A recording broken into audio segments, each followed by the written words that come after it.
పక్కనున్న బంగ్లాదేశ్ గురించి, ఇటు పక్కనున్న పాకిస్తాన్ గురించి ఒక్కసారి మనం ఎప్పుడైనా మాట్లాడుకున్నామా? అక్కడ హిందువులు ఎవరైతే India and Pakistan, India and Bangladesh ఏదైతే బెంగాల్ 2 ముక్కలుగా విడిపోయాయో, ఆ 2 విడిపోయిన తర్వాత మత ప్రాతిపదికన భారతదేశాన్ని విడగొట్టిన తర్వాత అక్కడ హిందువులు ఎలా ఉన్నారు అనేసి ఎవరైనా దాని గురించి మాట్లాడుకున్నారా? లేదు. దాని గురించి మాట్లాడింది కేవలం హిందూ సంస్థలే అన్నమాట. కేవలం హిందూ సంస్థలే దాని గురించి మాట్లాడుతున్నాయి. కేవలం హిందూ సంస్థలకే అక్కడున్న హిందువులు ఎవరైతే మన తోబుట్టువులు ఉన్నారు గదా! మన నుంచి విడిపోయిన మన తమ్ముళ్ళు, అన్నలు.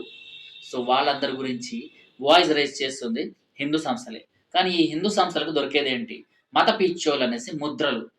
ఎందుకు మత పిచ్చోళ్ళు?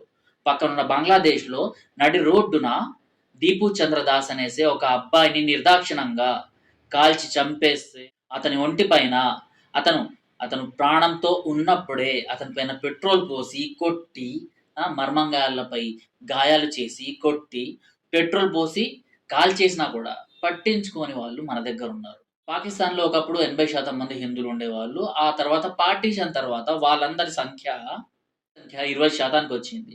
ఆ 20% కాస్త ఇప్పుడు ఒక 5% మాత్రమే అక్కడ హిందువులున్నారు. సో, హిందువులు, సిక్కులు ఇలా వాళ్ళ గురుద్వారాలని, వాళ్ళ ఆలయాల్ని, వాళ్ళ స్వస్థలాల్ని విడిచిపెట్టేసుకోలేక, అక్కడి నుంచి రాలేక, అక్కడే చస్తూ బతుకుతున్నారు. వాళ్ళ గురించి మాట్లాడేదెవరు?